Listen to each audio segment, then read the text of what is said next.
लेकिन मैं जो दे करके आया हूं 19 दिन पीजीआई में, मैं वो सच्चाई आपको बताना चाहता हूं, सदन के माध्यम से उत्तर प्रदेश को बताना चाहता हूं और सदन के माध्यम से अपने सभी माननीयों को भी बताना चाहता हूं कि कोई गलत फहमी में न रहे। हम तो ये कहेंगे, भगवान से प्रार्थना करेंगे कि किसी को कोरोना ना हो। हमारे ही बगल में, अब हम लोगों के बीच नहीं है, स्वर्गीय चेतन सिंह चौहान जी, मैं 13 नंबर बेड पर था और वो 14 नंबर बेड पर था। अगर नेता सदन सुनेंगे तो आप भी आश्चर्य रह जाएंगे। मैं 11 जुलाई को दोपहर में एडमिट हुआ और माननीय मंत्री जी 11 जुलाई की शाम को 5 बजे एडमिट हुए।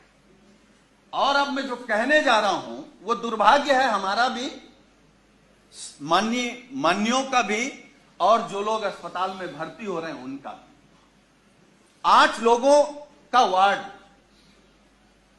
माननीय जी, 8 लोगों का वार्ड, जहां 8 कोरोना संक्रमित लोग होते हैं। डॉक्टरों की, नर्सों की और वहां की टीम आती है तो गेट से ही पूछते हैं कि चेतन कौन है। तो माननीय मंत्री जी क्योंकि बहुत सरल थे, उन्होंने हाथ खड़ा किया। टीम आती है, उन्होंने कहा चेतन आपको कब हुआ कोरोना? तो उन्होंने अपनी बात बताई। तो फिर एक दूसरा स्टाफ बोलता है चेतन क्या करते हो तुम? वो कुर्ता पैजामा में थे, मैं तो पैंट शर्ट में था। खैर, तो माननीय मंत्री जी ने कहा कि मैं कैबिनेट मंत्री हूं। तो एक स्टाफ ने कहा कि कहां के? तो उन्होंने कहा उत्तर प्रदेश सरकार। तो मैं सोच रहा था कि ये लोग कैसे इस बदतमीजी से बात कर सकते हैं, लेकिन मुझे यह भरोसा हुआ कि जब माननीय मंत्री जी ने कह दिया कि मैं उत्तर प्रदेश सरकार का कैबिनेट मंत्री हूं, तब शायद वो चेतन जी कहेंगे या थोड़ा आदर करेंगे।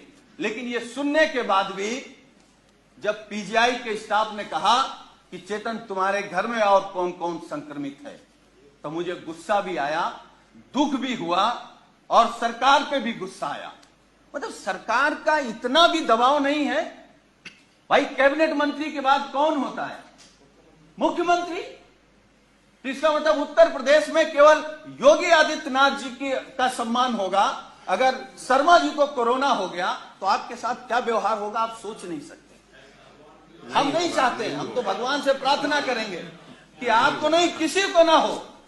लेकिन उसके बाद मान्यवर, मुझे जब गुस्सा आया, मैं अपना गुस्सा नहीं रोक पाया, तो मैंने डॉक्टर से कहा कि आप जानते हैं कौन है? चलिए आप नहीं प्रभाव में आ रहे हैं कि ये योगी सरकार के कैबिनेट मंत्री हैं, ये वो हैं जो देश के लिए क्रिकेट खेलते थे। तो उस डॉक्टर ने कहा अच्छा ये वो चेतन है, और ये कहते हुए डॉक्टर और स्टाफ पूरा चला गया। वो 2 दिन तक हमारे बगल में रहे। वो मैं ये कह सकता हूं कि जिस घुटन में थे वो माननीय शर्मा जी नहीं महसूस कर सकते। और मुझे जो शब्द नहीं कहना चाहिए, वो कोरोना से हमको आपको छोड़ के नहीं गए, सरकार की अव्यवस्था से हमको आपको छोड़ करके गए। मतलब इतना गंभीर मामला। और मानवर, मैं दूसरी बात बता रहा हूं, मैं 19 समाप्त कर नहीं, मैं समाप्त कर दूंगा। अब हमारा केवल दर्द सुन लीजिए। जी। मैं 19 दिन तक एडमिट था।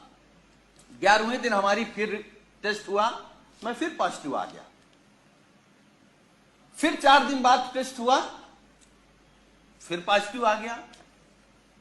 हमारे माननीय राष्ट्रीय अध्यक्ष, हमारे नेता माननीय अखिलेश यादव जी ने फोन से हमसे कहा कि सरकार का शासनादेश हो गया है कि तुम घर पर रह करके ठीक हो सकते हो, इस सरकार की व्यवस्था पर भरोसा मत करो और जांच करा करके आप लिख करके देख आओ कि हमको इलाज नहीं कराना, हम होम क्वारंटीन रहना चाहते हैं।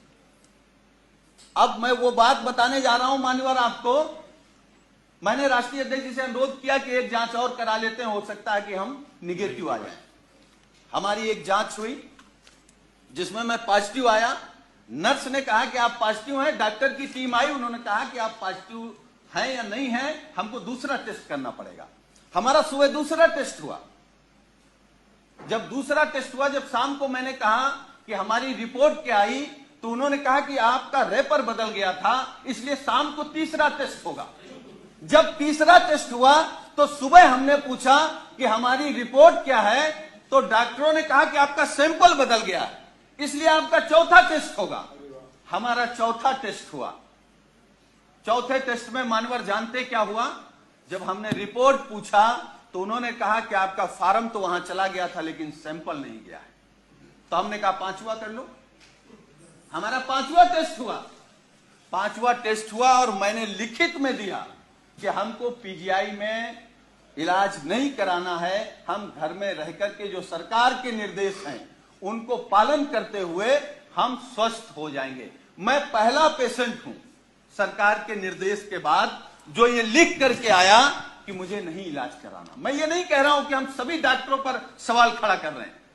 डॉक्टर भगवान की तरह दिखता, हमको भी 19 दिन भगवान की तरह दिखा और हम भगवान की तरह मानते हैं, लेकिन ये अव्यवस्था आखिर कैसे?